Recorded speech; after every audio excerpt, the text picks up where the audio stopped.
മുഖ്യമന്ത്രി ഇപ്പോൾ ഈ അപകട സ്ഥലത്തെത്തി അവിടുത്തെ സാഹചര്യങ്ങളൊക്കെ നേരിട്ട് കണ്ട് വിലയിരുത്തി അവിടെ നിന്നിപ്പോൾ മടങ്ങുന്നു. അദ്ദേഹത്തിന്റെ വാഹനത്തിനടുത്തേക്ക് എത്തിയിരിക്കുകയാണ്.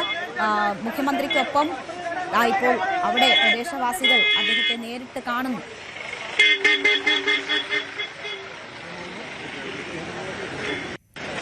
അവർ അവരുടെ ആവലാതികൾ മുഖ്യമന്ത്രിയെ അറിയിക്കുകയാണ്. വാവിട്ട് കരഞ്ഞുകൊണ്ട് അവർ സംസാരിക്കുന്നത് നമ്മൾ കേട്ടു. മുഖ്യമന്ത്രി അത് കേട്ട് മനസ്സിലാക്കുന്നുണ്ട്. മുഖ്യമന്ത്രിക്കൊപ്പം കൃഷിമന്ത്രി ടി സിദ്ദിഖും റവന്യൂ മന്ത്രി എ പി അനിൽകുമാറും കെ എം അബൂബക്കർ എം.എൽ.എയും ഒക്കെ നമുക്ക് ദൃശ്യങ്ങളിൽ കാണാം. ഇപ്പോൾ സംഭവ സ്ഥലത്തെത്തി അവിടുത്തെ സ്ഥിതിഗതികൾ മുഖ്യമന്ത്രി നേരിട്ട് വിലയിരുത്തിയിരിക്കുകയാണ്. അദ്ദേഹം അധികാരം ഏറ്റെടുത്തതിന് ശേഷം സംസ്ഥാനത്തുണ്ടാകുന്ന ഏറ്റവും വലിയൊരു പ്രകൃതി ദുരന്തമാണ്. അവിടേക്ക് മുഖ്യമന്ത്രി അതിന്റെ തൊട്ടടുത്ത ദിവസം തന്നെ എത്തുന്നു. അവിടുത്തെ സ്ഥിതിഗതികൾ നേരിട്ട് കണ്ട് വിലയിരുത്തുന്നു എന്നതാണ് ഈ സന്ദർശനത്തിന്റെ ഏറ്റവും വലിയ പ്രത്യേകത. അവിടെ എങ്ങനെ ഈ അപകടമുണ്ടായി എന്നതിൽ വ്യത്യസ്ത വാദങ്ങളുണ്ട്. അത് മനുഷ്യനിർമ്മിതമാണ് എന്നതാണ് മുഖ്യമന്ത്രി ഉൾപ്പെടെ ചൂണ്ടിക്കാട്ടിയത്. അവിടെ കരാർ കമ്പനി നിർദ്ദേശങ്ങൾ പാലിച്ചില്ല എന്നൊരു ആക്ഷേപം ഉയരുന്നുണ്ട്. അപ്പോൾ ആ സാഹചര്യമൊക്കെ അദ്ദേഹം നേരിട്ട് കണ്ട് വിലയിരുത്തിയിരിക്കുന്നു. ഇനി അദ്ദേഹം അവിടെ നിന്ന് പുറപ്പെടുകയാണ്. നേരത്തെ അനുമോദ് സൂചിപ്പിച്ചതനുസരിച്ച് അദ്ദേഹം പരിക്കേറ്റ ആശുപത്രിയിൽ ചികിത്സയിലുള്ളവരെ ഉൾപ്പെടെ നേരിട്ട് കാണും എന്നതാണ് മനസ്സിലാക്കുന്നത്. അതിനൊക്കെ ശേഷം പിന്നീട് അവലോകന യോഗം ചേർന്ന് സ്ഥിതിഗതികൾ വിലയിരുത്തി അതിനുശേഷമായിരിക്കും മാധ്യമങ്ങളെ കണ്ട് കാര്യങ്ങൾ വിശദീകരിക്കുക. എന്തായാലും അപകട സ്ഥലത്തുള്ള അദ്ദേഹത്തിന്റെ സന്ദർശനം ഇപ്പോൾ പൂർത്തിയായിരിക്കുകയാണ്. അദ്ദേഹം ഉച്ചയ്ക്ക് മന്ത്രിസഭായോഗം കഴിഞ്ഞ് മാധ്യമങ്ങളെ കണ്ട് കാര്യങ്ങൾ വിശദീകരിച്ചതിന് ശേഷമാണ് വയനാട്ടിലേക്ക് തിരിച്ചത്. അതിനുശേഷം ഇപ്പോൾ അവിടുത്തെ അപകട സ്ഥലത്തെ സന്ദർശനം പൂർത്തിയാക്കി അദ്ദേഹം വാഹനത്തിലേക്ക് കയറുന്നു. അവിടെ ഇപ്പോഴും മോശം കാലാവസ്ഥയാണ്. അത് രക്ഷാദൗത്യത്തിന് പോലും വിഘാതം സൃഷ്ടിക്കുന്ന തരത്തിലുള്ള മോശം കാലാവസ്ഥ അവിടെ നിലനിൽക്കുന്നുണ്ട്. റെയിൻകോട്ടൊക്കെ ധരിച്ചാണ് മുഖ്യമന്ത്രിയും മന്ത്രിമാരും എം.എൽ.എമാരും ഒക്കെ അവിടെ നിൽക്കുന്നത് നമ്മൾ കണ്ടത്. ഇപ്പോൾ അദ്ദേഹം അതിനുശേഷം ഇപ്പോൾ വാഹനത്തിലേക്ക് കടക്കുകയാണ്. നേരെ ആശുപത്രിയിലേക്ക് എത്തും എന്നതാണ് നമ്മൾ പ്രതീക്ഷിക്കുന്നത്. അങ്ങനെയാണെങ്കിൽ പരിക്കേറ്റ് ചികിത്സയിലുള്ളവരെ കാണും. നേരത്തെ സർക്കാർ ധനസഹായം പ്രഖ്യാപിച്ചിരുന്നു. ഒപ്പം അന്യ സംസ്ഥാനത്ത് നിന്നുള്ള ഈ കരാർ കമ്പനിയുടെ ജീവനക്കാരൊക്കെയാണ് ഈ അപകടത്തിൽ മരിച്ചത്. അവരെ വിമാനമാർഗം തന്നെ അവരുടെ മൃതദേഹം വീടുകളിൽ എത്തിക്കും എന്ന ഉറപ്പൊക്കെ നൽകിയിട്ടുണ്ട്. ഇപ്പോൾ മുഖ്യമന്ത്രി അവിടെ നിന്ന് പുറപ്പെടുകയാണ്. അനുമോദ് കേൾക്കാമെങ്കിൽ മുഖ്യമന്ത്രി ഇപ്പോൾ ദുരന്തം നടന്ന പ്രദേശത്തു നിന്ന് വാഹനത്തിൽ കയറിയിരിക്കുന്നു. ഇനി അടുത്ത അദ്ദേഹം ആശുപത്രിയിലേക്കാണോ പോകുന്നത്?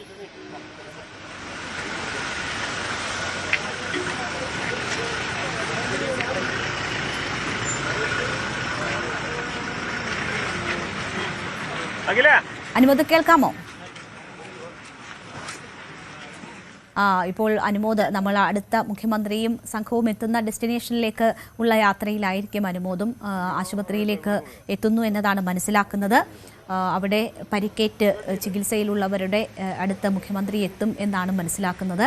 ഏതാണ്ട് 9ഓളം പേർ ഇന്നലെ ചികിത്സയിലുണ്ടായിരുന്നു. അതിൽ ആരുടെയൊക്കെ നില ഗുരുതരമാണ്, ഇപ്പോഴും ആശുപത്രിയിൽ എത്ര പേരുണ്ട് എന്നതിൽ വ്യക്തത വേണം. എന്തായാലും മുഖ്യമന്ത്രി അവരെ അവിടെ എത്തി കാണും എന്ന് മനസ്സിലാക്കുന്നു. 5 പേരെയാണ് ഇപ്പോൾ കാണാനില്ല എന്ന് ഔദ്യോഗികമായി സ്ഥിരീകരിച്ചിരിക്കുന്നത്. ഇന്നലെ ഈ അപകടം നടന്ന സമയത്ത് കൂടുതൽ ആളുകൾ ഇതിൽ ഉൾപ്പെട്ടിട്ടുണ്ടാകുമോ എന്നൊക്കെയുള്ള സംശയങ്ങളുണ്ടായിരുന്നു. പക്ഷേ പിന്നീട് 3 മൃതദേഹങ്ങൾ കണ്ടെത്തി. ഇപ്പോൾ കാണാതായിട്ടുള്ളത് 5 പേരെയാണ്. 5 പേരുടെ സംബന്ധിച്ച് യാതൊരു വിവരവുമില്ല. അവർ ഇതിൽ അകപ്പെട്ടിട്ടുണ്ടാകും എന്നതാണ് കരുതുന്നത്. അവരെ കണ്ടെത്താനുള്ള തെരച്ചിലാണ്, രക്ഷാദൗത്യമാണ് അവിടെ നടക്കുന്നത്. പക്ഷേ അതിന് വലിയ ബുദ്ധിമുട്ടുകൾ നേരിടുന്നുണ്ട്. ഇപ്പോഴുള്ള യന്ത്ര സംവിധാനങ്ങൾ പര്യാപ്തമല്ല എന്നുള്ള ഒരു സാഹചര്യമൊക്കെ ഉണ്ട്. എന്തായാലും എല്ലാ സജ്ജീകരണങ്ങളും ഒരുക്കിക്കൊണ്ടുള്ള തെരച്ചിൽ അവിടെ സാധ്യമാക്കാനുള്ള ഇടപെടലുകളാണ് നടന്നുവരുന്നത്. ഈ പ്രതികൂലമായിട്ടുള്ള കാലാവസ്ഥയും വലിയ വിഘാതം സൃഷ്ടിക്കുന്നുണ്ട്.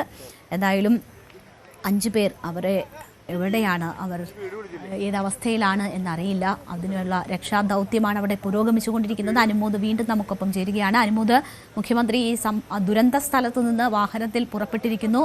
ആശുപത്രിയിലേക്കാകുമോ സ്വാഭാവികമായും അദ്ദേഹത്തിന്റെ അടുത്ത യാത്ര? മുഖ്യമന്ത്രി ഇനി പോകുന്നത് മേപ്പാടി പോളിടെക്നിക്കിലുള്ള ക്യാമ്പിലേക്കാണ്. അവിടെയാണ് ദുരിതാശ്വാസ ക്യാമ്പ് പ്രവർത്തിക്കുന്നത്. അവിടെ എത്തി അവിടെ ഉള്ളവരെ കണ്ടതിന് ശേഷം ആണ് അദ്ദേഹം ആശുപത്രിയിലേക്ക് പോവുക, VMC ആശുപത്രിയിലേക്ക് പോവുക. പരിക്കേറ്റവരെ ആശുപത്രിയിൽ എത്തിയിട്ടാണ് അദ്ദേഹം കാണുന്നത്.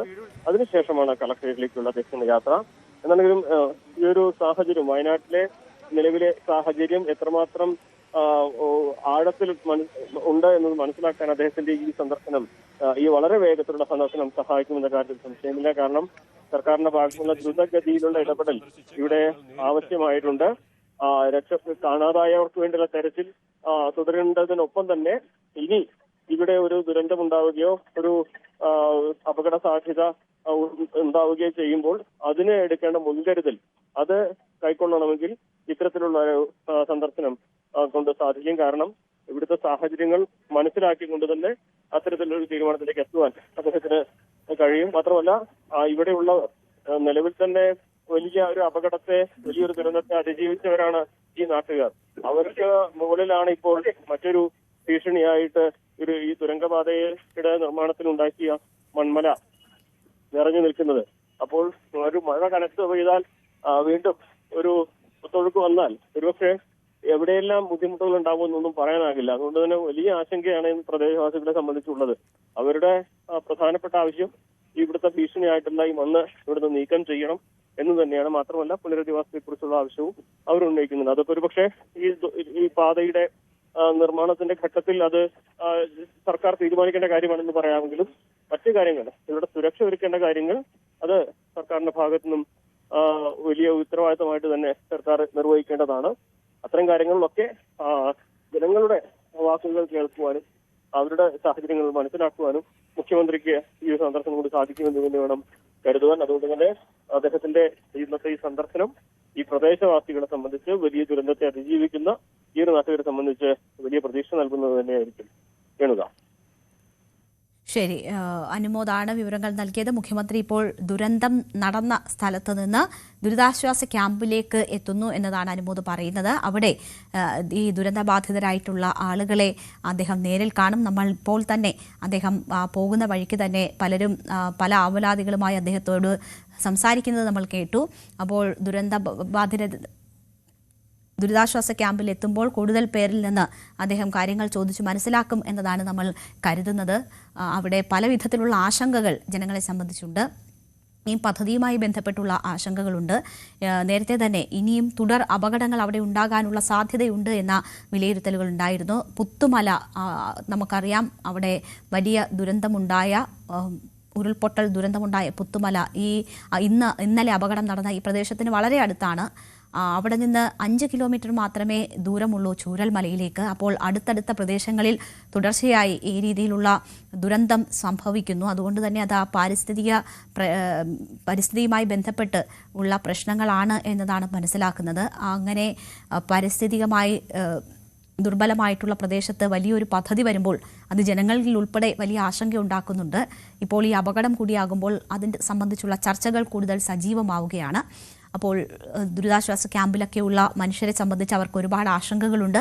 അതൊക്കെ മുഖ്യമന്ത്രിയെ നേരിട്ട് അറിയിക്കാനുള്ള ഒരു അവസരം കൂടിയാണ് അവരെ സംബന്ധിച്ച് ഒരുങ്ങിയിരിക്കുന്നത്. അദ്ദേഹം ദുരന്ത മുഖത്ത് നിന്ന് ഇനി ദുരിതാശ്വാസ ക്യാമ്പിലേക്കാണ് പോകുന്നത്.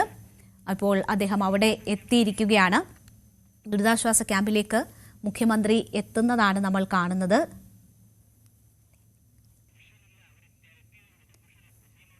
അപ്പോൾ മുഖ്യമന്ത്രി ദുരിതാശ്വാസ ക്യാമ്പിൽ എത്തിയിരിക്കുകയാണ്. അവിടെ ദുരിതാശ്വാസ ക്യാമ്പിൽ ഇതിനോടകം ഉള്ളവരെ നേരിൽ കണ്ട് അദ്ദേഹം കാര്യങ്ങൾ മനസ്സിലാക്കും എന്നതാണ് അറിയാൻ കഴിയുന്നത്. കൂടുതൽ വാർത്തകൾക്ക് news 18 Keralam YouTube channel subscribe ചെയ്യുക.